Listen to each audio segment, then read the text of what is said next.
United piece alliance की जानिब से कल सुप्रीम कोर्ट ऑफ इंडिया में जो 3 रुकनी बेंच ने जो एक तारीखी फैसला दिया, जिसमें संजीव खन्ना की सरपरस्ती में जो बेंच था, जिसमें दूसरे जज साहिबान जो थे, जिसमें संजय कुमार और केवी विश्वनाथन शामिल थे, उन्होंने मंदिर मस्जिद जो एक तनाज़ा मुल्क भर में चल रहा है सर्वेज़ के नाम पर, जिस तरीके से हमारा एक मखसूस तबका या राइट विंगर्स जो हैं, जिनको एक मखसूस जमात की सरपरस्ती हासिल है, वो हर मस्जिद के नीचे कभी शिवलिंगम ढूंढते हैं, कभी मंदिर तलाश करते हैं। तो इसी के लिए 1991 में प्लेसेस ऑफ वर्शिप एक्ट बना था, जिसमें बताया गया था कि 15 अगस्त 1947 में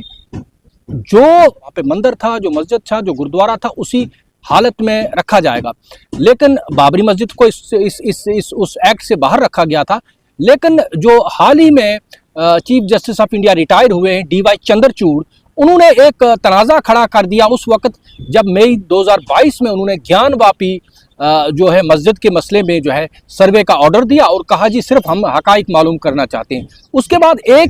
एक कई सर्वेज के ऑर्डर्स आ चुके हैं ज़ैली अदालतों से, लोअर कोर्ट से, और इसी सिलसिले में यहाँ पे कल जो है कई पिटिशन्स पड़ी थी सुप्रीम कोर्ट की इस बेंच के आगे, जो 3 रुकनी बेंच थी, जिसमें एक पक्ष का ये लोग कह रहे थे कि जो प्लेसेस ऑफ वर्शिप एक्ट को चैलेंज किया गया था, उसमें ये बता रहे थे कि ये हिंदू पक्ष के अगेंस्ट है, और दूसरी तरफ जमीयत उलमाए हिंद और कई और जो है जैसे संबल शाही जामा मस्जिद जैसे है, ज्ञानवापी मस्जिद है, इनकी मस्जिद कमेटी ने और जमीयत उलमाए हिंद ने जो है पिटीशन दायर की थी कि इस एक्ट को इन ट्रू स्पिरिट जो है लेटर एंड स्पिरिट इसको नाफिज किया जाए। तो कल संजीव खन्ना ने बड़ा अहम फैसला सुनाते हुए हर तरह के सर्वे पे, हर तरह की नई सूट फाइल करने पर और हर तरह की प्रोसीडिंग्स पे रोक लगा दी है और कहा भी कोई प्रोसीडिंग कोर्ट्स में नहीं चलेगी जब तक कि इस मुकदमे का हतमी फैसला नहीं सुना दिया जाता। तो ये बहुत बड़ी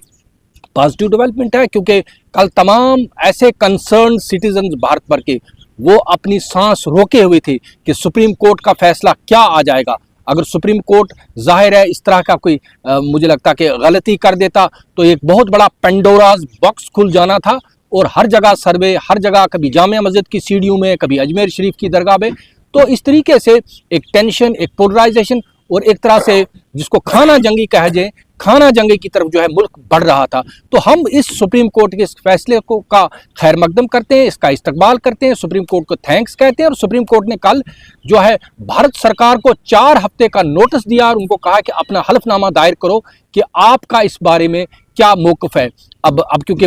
ये जो बॉल जो है ये बीजेपी सरकार के कोर्ट में चली गई है। अब जाहिर है अगर वो मुल्क को खाना जंगी से बचाना चाहते हैं, अगर वो कॉम्युनल पॉलिटिक्स से मुल्क को बचाना चाहते हैं, उनको इस पे स्टैंड लेना होगा। तो उनसे हमें कोई ज़्यादा उम्मीद नहीं है। लेकिन जिस तरीके से संजीव खन्ना ने, जैसे मैं आज इंडियन एक्सप्रेस की एक स्टोरी पढ़ रहा था कि उन्होंने DY चंद्रचूड़ के किए गए एक फैसले को अनडन करने की कोशिश की है, ये बहुत बड़ी पॉजिटिव डेवलपमेंट है। मेरे साथ सुभाष मेहता जी हैं, ये भी अपनी बात रखेंगे, और फिर ये कुलदीप जी हैं, ये भी एक मिनट के लिए अपनी बात रखेंगे। इस हवाले से आपका बहुत बहुत शुक्रिया। कोर्ट का कल का जो फैसला है, उसने ये जो BJP और RSS जो है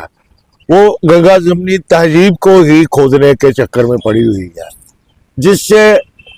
हमें ये महसूस हो रहा है कि देश में ये RSS और BJP जो है एक ऐसी बाढ़ लाने की कोशिश कर रहे हैं जिसमें ये पूरे हिंदुस्तान के जो भाईचारा है, कोएग्जिस्टेंस है, शांति है, डेवलपमेंट की बात है, रोजगार की बात है, अच्छे हॉस्पिटलों की बात है, इन सबको ये उस मजहबी दंगे को ला करके उसके नीचे दबा देना चाहती है। और मोनोपोली कॉर्पोरेट के चलते हुए ये सारा कुछ जो है धार्मिक अनुवाद फैला रहे हैं। सदियों से हिंदू, मुस्लिम, सिख, ईसाई हिंदुस्तान में एक होकर रह रहे हैं। आज तक तो कभी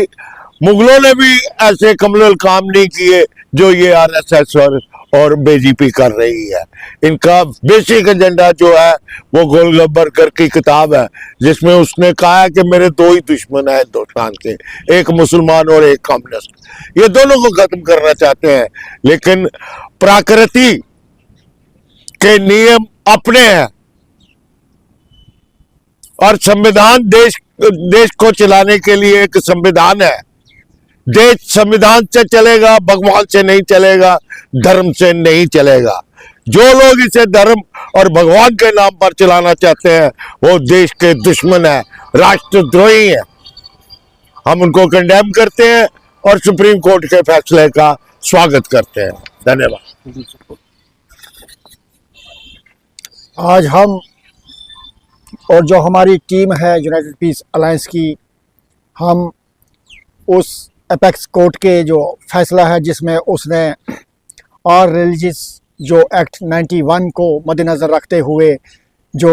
गैर संवैधानिक जो फैसले दिए गए या सरकारें जो ऑर्डिनेंस इशू करती है उसको चैलेंज करने के लिए कोर्ट में आए थे, तो कोर्ट ने उन पर स्टे लगा दिया है। क्योंकि सुप्रीम कोर्ट और हमारी जो जुडिशरी है ये भी एक पांचवा डेमोक्रेसी का पिलर है, और हम उम्मीद करते हैं कि आने वाले वक्त में इस पर जो फाइनल वर्डिक्ट दिया जाएगा वो भी इस डेमोक्रेसी को नज़र रखते हुए और कानून को नज़र रखते हुए कानून की रूह से फैसला दिया जाएगा, ना कि किसी मजहबी किताब की रूह से फैसला दिया जाएगा।